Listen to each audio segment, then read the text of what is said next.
Hola, comenzamos con una pequeña clase referente al capítulo 1 del manual de mantenimiento, pero antes de eso comenzamos con la portada del manual, que es la que estamos viendo ahora, en donde aparece la asignación del manual TM55-1520-210-23-1, el título del manual técnico, eh, el cual le entrega las instrucciones de mantenimiento intermedio y de línea para helicópteros modelo UH-1H. En esta parte podemos ver el cambio que tiene, que está hasta el cambio 47, fue realizado el 20 de septiembre del año 2005. En la siguiente página podemos observar también específicamente a qué se refiere el cambio número 47, con las páginas que fueron removidas y las que fueron insertadas para realizar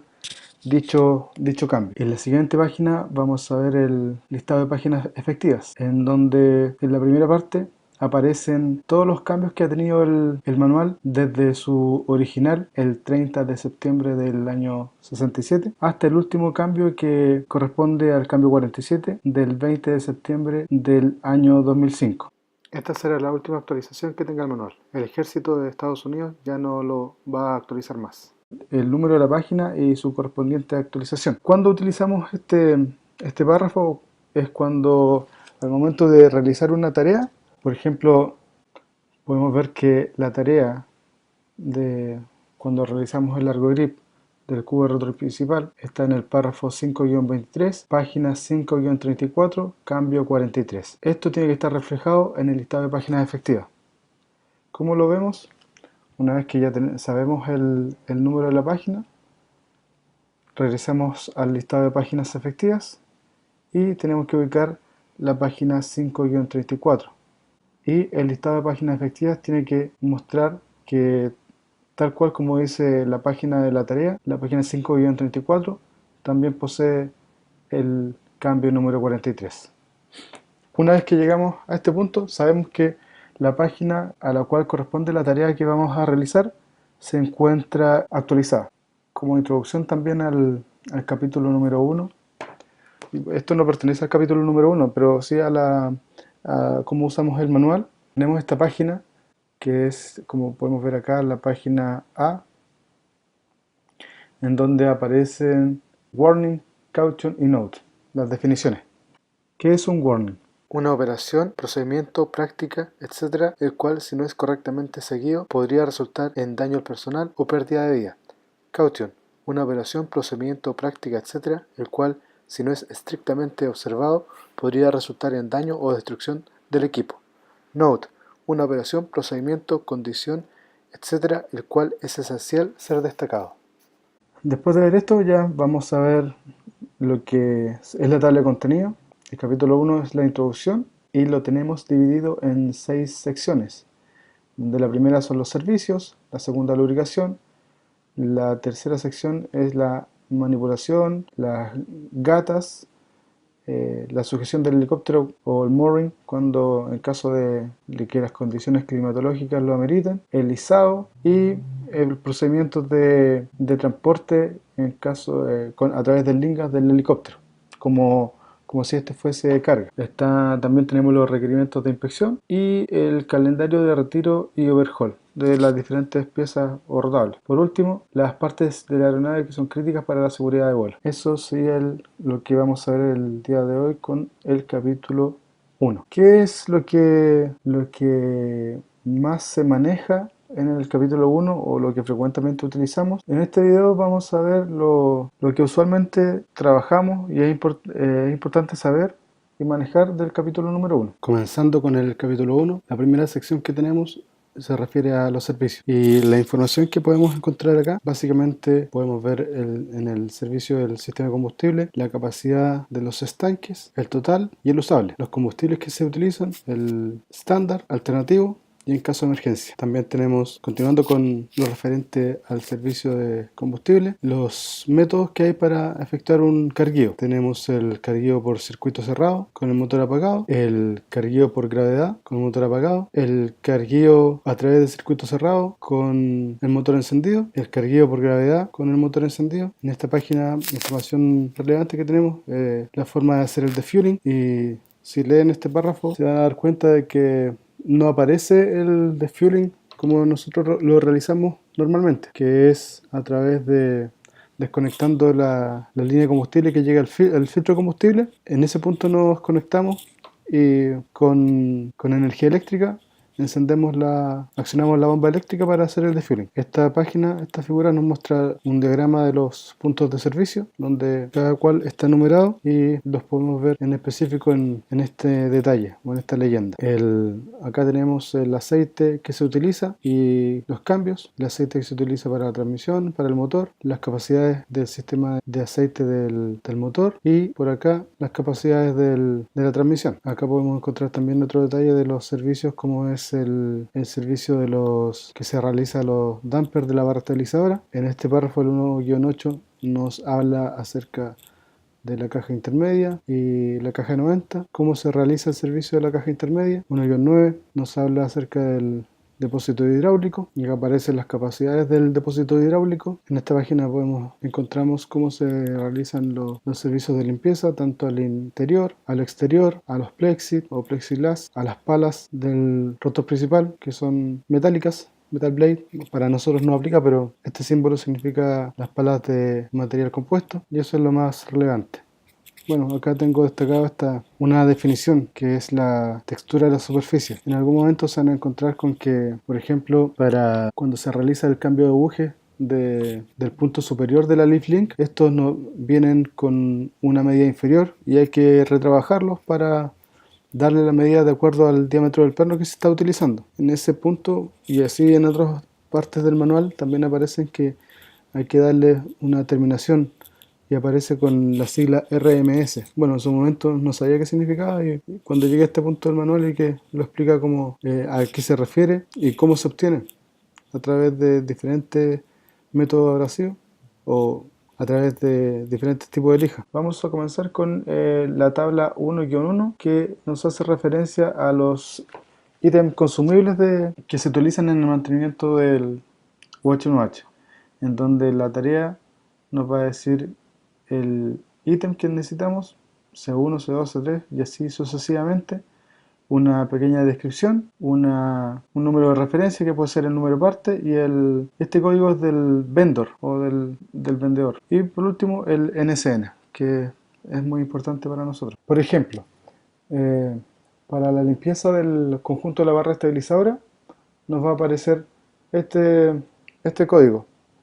Por ejemplo, es el 261. Eso es lo que nosotros, si nos vamos a la lista o a la tabla de los ítems consumibles, nos va a aparecer en este lado de la tabla. Entonces, como estamos viendo, necesitamos el C261. Y el C261, como limpieza, corresponde también conocido como el 1000 PRF 680 tipo 2. Con su respectivo NSN. Después de la siguiente tabla que se suele utilizar es la de las herramientas especiales. Viene siendo la tabla número 1-2, en donde en la primera parte aparecen los códigos del trabajo que se realiza. Más abajo podemos ver que en la columna de ítem, la herramienta T1 tiene su número de parte, una descripción posterior y en qué trabajo se realiza. En el siguiente podemos ver que la T2 se utiliza en el D y el A. El D es disassembly o desarme y el A assembly. En el T3, por ejemplo, tenemos un multímetro con el código T, y T corresponde a testing, y así todos los códigos. ¿Cómo lo vemos esto en el manual?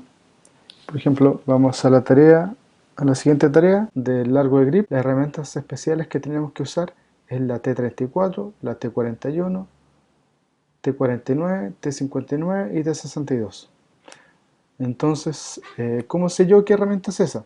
Por ejemplo, vamos a modo de ejemplo, solamente la T34. La T34 la buscamos en el listado de las herramientas especiales, T34, T34. Este número de ítem nos indica que el número de parte de la herramienta es T101356 y corresponde a un banco de ARME y se utiliza con los siguientes códigos: AD o en los siguientes trabajos: AD, D, A, R y N. Vamos a ver a qué corresponde. AD, ajuste; A, assembly; R, remoción y N, instalación, para que no nos olvidemos. Entonces tenemos que la T34, ¿cierto?, tiene ese número de parte. Ya tenemos el número de parte, pero no sabemos qué herramienta es. Para encontrar la figura de la herramienta nos tenemos que dirigir y vamos a hacer un pequeño barniz con el manual del catálogo de partes, en este caso el que vamos a ver acá. Con esta designación, el TM55-1520-210-23P, que en este caso corresponde al volumen 3, entonces tenemos el número del ítem T34, corresponde al número de parte T101356, con esta descripción: un banco de ARME o de ensamble, y se utiliza para realizar los siguientes trabajos. Ya, pero con esto no sabemos qué herramienta es la que tenemos que usar. Para saber qué herramienta tenemos que usar, nos tenemos que ir al volumen 3 del catálogo de partes. El catálogo de partes, el cual tiene la designación TM55-1520-210-23P, en este caso el volumen 3. En la última parte tiene una sección de referencias cruzadas, en donde con el número de parte puedo llegar a la figura y al ítem que corresponde. En este caso tenemos la herramienta T101356. T101356. Aquí la encontramos y nos va a aparecer, como estamos en la sección de referencias cruzadas, que está en la figura A5 el ítem 3. Número de figura, ítem A5, ítem 3. Es así como tenemos que buscar. Llegamos a la figura A5, herramientas de la estructura, hoja 1 de 2, y tenemos que buscar el ítem 3, que corresponde al que vemos acá. Ya, ahora con esta referencia ya sabemos qué herramienta tenemos que utilizar. En los manuales de mantenimiento y lo que estamos viendo ahora, el capítulo 1, siempre conviene leer los diferentes párrafos que aparecen en cada capítulo. Por ejemplo, acá en el capítulo 1 tenemos en el párrafo 1-28 los procedimientos de torque estándar y requerimientos para efectuar estos trabajos. Conviene leerlo. Siempre tienen información que es relevante para efectuar un trabajo de forma óptima. Y bueno, ahora que se están presentando estos videos y con la información entregada, se da por sabido. Otra tabla que manejamos mucho en el capítulo 1 corresponde a la tabla de torque. ¿Cuándo se utiliza la tabla de torque? Cuando estamos realizando X tarea de mantenimiento y no tenemos un torque específico mencionado por el manual. En tal caso tenemos que ver las características del perno, llámese número de parte del perno, número de parte de la tuerca, al esfuerzo que están sometidos, y con esa información vamos a aplicar el torque que se requiere. La primera tabla que nos muestra dice que son los valores de torque para pernos de 125.000 libras de resistencia al corte. Los esfuerzos a que se ven sometidos los pernos en aviación son básicamente esfuerzos al corte y a la tensión. Dentro de los esfuerzos que se ven sometidos los materiales en aviación también tenemos la torsión, compresión, por ejemplo, pero específicamente los pernos tenemos que están sometidos o al corte o a la tensión como fuerzas predominantes. La primera tabla de aplicación al corte, en donde tenemos desde un perno con un tamaño de hilo de 10, que 10 quiere decir de 3,16 y 32 hilos por pulgada. Después tenemos para las diferentes medidas, tenemos un perno, el tamaño del hilo del perno de 10, que quiere decir que es de 3,16 y 32 hilos por pulgada. Otro de un cuarto y de 28 hilos por pulgada. Otro de 5,16 y 24 hilos por pulgada. De 3 octavos y 24 hilos por pulgada, y así sucesivamente. en donde el rango de torque de instalación recomendado aparece en esta sección, que es la que utilizamos nosotros preferentemente, y el apriete máximo permisible para ese tipo de perno aparece en este sector. Acá tenemos otra tabla en donde los valores de torque están para pernos también de 125 kSI, pero aplicación a la tensión. Y tenemos que ver el número de parte del perno que estamos usando versus el número de parte de la tuerca. La siguiente tabla también muestra para aplicación al corte, pero ya esto es para pernos de 160 kSI. Por último, una tabla de torque para tuercas de castillo autoseguro. Estos párrafos igual son importantes leerlos, saber qué dicen y saber dónde encontrarlos. En este caso, procedimientos de apriete de torque. Otra tabla importante de conocer, que viene siendo la tabla en paralelo a lo que vemos en el manual de 412, en el SPM o manual de prácticas estándar, son los valores de torque mínimo, valores de quiebre de torque mínimo, usados para tuercas de autoseguro metálico y no metálico, en donde acá tenemos el diámetro y el hilo de la tuerca y acá el torque mínimo. Ahora pasamos a la sección 2 del capítulo 1, que nos habla de la lubricación. Básicamente, en esta sección aparece gráficamente las lubricaciones que se realizan en la aeronave, donde nos dan detalles en caso de que se requiera, el número para ver en qué posición hay que efectuar la lubricación. Aparece un pequeño dibujo que viene siendo los dibujos que vemos acá, donde si la lubricación se realiza con una pistola o una grasera, con una aceitera o con la mano, y de a qué tipo de grasa corresponde. Por ejemplo, acá podemos ver que tiene una sigla WTR, que corresponde a la grasa multipropósito, y la letra EP, que corresponde a la grasa que utilizamos en los hangers. Y el número lo apreciamos en la siguiente leyenda, donde, por ejemplo, 1 corresponde a los engranajes de ajuste de pedal de rotor de cola, el 2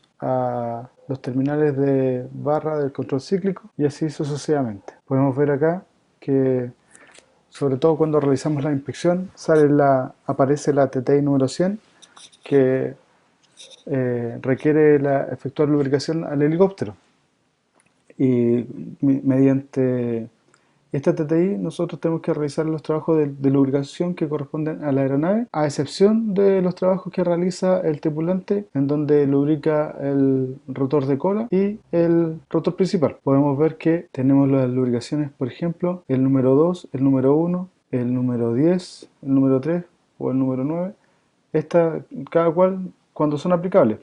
Por ejemplo, los terminales de las barras, solo cuando tienen los fittings de engrase. El número 9 también los extremos de las barras de los servos, y en todos los puntos donde amerite, para que no pensemos que esa TTI, la número 100, es solamente para que la realicen los tripulantes. Los tripulantes realizan sus lubricaciones, que son las típicas cada 25 horas, del rotor de cola y el rotor principal, pero nosotros también tenemos una injerencia en esa TTI. Pasamos a la sección 3, donde nos habla de la manipulación en tierra, de las gatas, el amarre al piso cuando hay mucho viento, el izamiento y cuando se transporta el helicóptero como carga. Básicamente lo que más nos atañe a nosotros es el tema de montaje en gata o jacking. Lo primero que aparece cuando vamos a levantar el helicóptero en gata, aparece este caucho. Dice que la instalación de los paneles estructurales, puertas, son requeridas antes de levantar en gata, de tractar, de izar o del vuelo. Y esto aparece en la figura 2-18, corresponde a esta figura 2-18. Aquí también aparecen todas las tapas de la aeronave, como podemos ver, y en esta página, si ustedes se fijan, aparece un caution, en donde nos dice que el asterisco que aparece ahí, y aparece acá también, dice que todos los paneles estructurales están marcados con calcomanía, o debiesen estar marcados, porque no siempre lo están. Son paneles estructurales o puertas estructurales. La instalación es requerida antes de levantar en gata, de tractar, de izar o del vuelo. Y aquí podemos ver el 3, 17, 16, 17, 18, 23, 31, 42, 53, 54, 63, 65, 69, 70, 72, 73, 74, 77, 81 y 82. Y esto lo podemos ver a modo de ejemplo, donde sale la tapa 3, ¿cierto? La 23, la 16, 17, 18, la 53, 54, las tapas de piso, la 70, 73, 74, 81, 82, por ejemplo. Hay que estar atento con esas tapas que son estructurales y que en ocasiones se confunden. Esta figura se suele confundir con la figura que vimos anteriormente, se suele confundir con esta figura, que es muy parecida a la anterior y en donde también salen los nombres de las tapas o acceso, pero acá no tenemos ningún caution. Atento a eso igual. Ese es el caution que tenemos para realizar cuando levantamos en gata. Y el procedimiento aparece acá. Levante el helicóptero de forma pareja. Para nivelar el helicóptero, cuelgue una plomada en la placa que está ranurada de acuerdo a tal figura, en la figura 1-9, para que la plomada tiene que estar libre y debe quedar nivelada sobre la placa. Ajustar las gatas bajo el helicóptero para alinear la plomada exactamente sobre la intersección de las dos líneas marcadas con el 0 sobre la placa. Observe las siguientes precauciones mientras el helicóptero es soportado sobre las gatas. Dice que si el helicóptero está sobre gatas como preparación para remover el tren de aterrizaje, para remover los skid tubes del tren de aterrizaje, hay que afianzar a un tecle la tuerca retenedora del rotor principal. Y tampoco hay que no hay que subir o entrar al helicóptero cuando el helicóptero está en gata. Y todo el personal que está en las áreas alrededor deberá tener precaución y evitar mover o cualquier otra forma de que afecte al helicóptero el movimiento ya que está en gata. Y también hay que colocar los avisos de precaución correspondientes. Y cuando el helicóptero está en gata, es recomendado que el hangar tenga las puertas cerradas. Y esto muchas veces nos olvidamos o por algún motivo nos olvidamos de que al colocar esta plomada y vemos que la plomada está sobre la placa de forma centrada, bastaría con que una persona estuviese en cada gata y la otra que estuviese mirando la plomada. No sería necesario, muchas veces ocurre que hay una persona como fuera de la aeronave mirando que el helicóptero esté nivelado. Y solo es necesario que alguien esté mirando la plomada y va a estar nivelado el helicóptero. Ahora ya llegamos a la sección número 4, son los requerimientos de inspección. Dentro de esta sección aparecen las áreas en que está dividido el helicóptero, en donde tenemos 6 áreas: el área de la nariz, cabina y tren de aterrizaje, fuselaje central, área del pylon, área del motor y área del tailboom. Esto también en ocasiones se confunde este tipo de áreas con las que aparecen en las TTI, que las TTI se extraen desde este manual y de hecho hay una TTI que tiene esta misma figura y que son, por ejemplo, acá aparece abajo las áreas de inspección exterior y también aparece esta figura, las áreas de inspección interior. No tenemos que confundir estas áreas del manual de mantenimiento con las áreas de inspección del helicóptero de fase, podríamos decir. Como lo mostramos anteriormente, las diferentes puertas y tapas de acceso con sus respectivos nombres, y ya llegamos a la sección donde aparecen los tipos de inspección especiales por algún evento que haya ocurrido en el helicóptero o alguna condición que amerite realizar diferentes inspecciones, como vemos en la primera página, por ejemplo por algún aterrizaje forzoso. Acá por ejemplo tenemos otra inspección que se realiza en caso de una detención brusca o una detención repentina por un golpe en las palas de rotor principal, una detención brusca por un golpe en las palas de rotor de cola. Y aparecen todo lo que hay que inspeccionar. Una detención brusca por falla interna de un componente del tren de impulso. Una detención brusca por stall de compresor, después de un golpe o de chocar con cable, después de una sobrevelocidad del rotor principal, en donde se divide en dos: si el rotor tuvo una sobrevelocidad menor a 356 RPM o si el rotor tuvo una sobrevelocidad mayor a 356 RPM. Un sobretorque desde 50 hasta 54 psi, un sobretorque que exceda las 61 psi, posterior a una sobretemperatura de motor, después que combustible de emergencia ha sido utilizado. Inspección de 12 meses, después de que el helicóptero ha sido objeto de agua salada o le ha salpicado agua salada. Aquí una inspección que nos atañe a nosotros. Dice nota, el chequeo de tensión no es requerido si la tensión del cable no ha sido ajustada o los componentes no han sido reemplazados entre 5 y 10 horas después del reemplazo de cualquiera de estos componentes, del sprocket de rotor de cola, de la cadena de control, de los cables de rotor de cola o cualquier combinación de estos, o después del resultado de una acción de mantenimiento en el ajuste de la tensión de los cables de rotor de cola. Es necesario chequear la tensión y ajustar como sea requerido. O sea, si en la fase se hizo un ajuste o se reemplazó un sprocket, por ejemplo, tenemos que coordinar con el jefe de dique y este tendría que coordinar con CMM de que programen que posterior a entre 5 y 10 horas de vuelo se realice un chequeo de la tensión. Si cuando se cumple este plazo, chequeamos la tensión y la tensión no está dentro de parámetros, entre 40 y 60 libras. Tenemos que volver a realizar un ajuste y nuevamente, posterior a 5 a 10 horas, tenemos que volver a chequear la tensión. Acá se da otra condición. Dice que entre 5 y 10 horas después de la instalación del rotor de cola, retorquee la tuerca retenedora del rotor de cola de 300 a 400 libras pulgadas. No suelte la tuerca, retorquee girando solo en dirección del apriete. Pero esto se realiza solo una vez. Se puso el rotor de cola, se torqueó, entre 5 y 10 horas se retorquea. Si se mueve la tuerca, no requiere otro retorque, porque es solamente una vez lo que se hace este procedimiento. Vamos a repasar este párrafo que antes se veía muy chico. Y ya llegamos a la sección 5. Dice, corresponde a la agenda de retiro y de overhaul de los diferentes rotables. Aquí podemos ver que, por ejemplo, el cubo de rotor principal tiene 1200 horas para el retiro, con estos números aparte.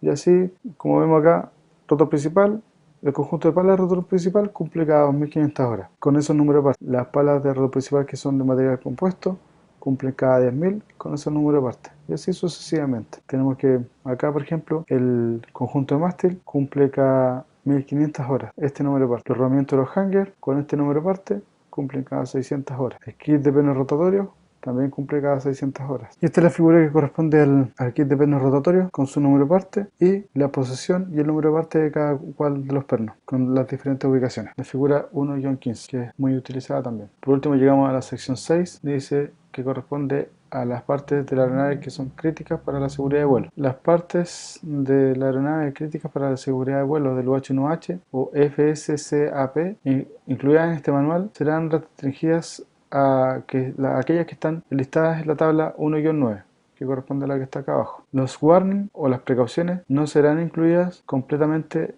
en el manual y todas las FSCAP requieren una especial manipulación durante el mantenimiento y el cumplimiento de todos los procedimientos de mantenimiento es mandatorio. ¿Qué son estas partes? ¿Qué son las partes de la aeronave críticas para la seguridad de vuelo? Son definidas como partes, conjuntos, procedimientos de instalación, los cuales tienen uno o más características que, si no son realizadas conforme a la calidad de los requerimientos, podrían resultar en la destrucción o serios daños al helicóptero o serios daños o la muerte a los miembros de la tripulación. Una característica crítica es cualquier dimensión, tolerancia, terminación, material, fabricación de un conjunto o otros dispositivos los cuales que si no están conformes o están perdidos podrían causar la falla o mal funcionamiento del ítem crítico. Por último, la tabla 1-9 identifica estas partes o la instalación bajo este programa de partes de la aeronave críticas para la seguridad de vuelo y requieren especial manipulación durante el mantenimiento. Y si empezamos a mirar, para nosotros la gran mayoría de las partes con que trabajamos tienen estas características críticas. Por ejemplo, acá podemos ver el número de parte de las cadenas. pero está lleno de Velcro, cuadrantes, palancas, conjunto de soporte, wheel de control de rotor de cola, la barra de control de rotor de cola, el conjunto del yoke de rotor de cola, conjunto del trunnion, los pillow blocks, etcétera, etcétera. Hay que tener mucha precaución al utilizar o al trabajar en estas partes de la aeronave. Y esto es lo último que vemos en el capítulo 1. Como les dije anteriormente, es a modo de repaso, de introducción para la gente que está empezando su respectivo programa de obtención de nivel de competencia 1, 2 o 3. Es conveniente repasar, leer este capítulo para saber que existe la información y cuando se requiera, cuando nos pregunten o cuando nosotros necesitemos utilizarla en algún argumento, sabemos que existe en el manual y tenemos que encontrarlo solamente. Pero una vez que ya uno lo ha leído una o dos veces, después puede pasar mucho tiempo, meses, y va a tener la necesidad de recurrir a alguno de estos párrafos, pero ya en tu mente vas a saber que están ubicados en el manual de mantenimiento. Tal vez no vas a saber en qué capítulo, pero ya sabes que está y es cosa de buscar. Ahora podemos ayudarnos con la tecnología, si se pueden tener los manuales en PDF, es más fácil realizar una búsqueda por palabra y el mismo hecho de frecuentemente estar trabajando con el manual te va a dar el manejo del mismo manual, como dicen por ahí. La práctica hace al maestro. Espero le haya servido. Estos videos también se van a ir, si hay algún error o corregir alguna información, se puede editar y volver a actualizar, por decirlo así. Estas son guías para el estudio, para familiarizarse con el manual.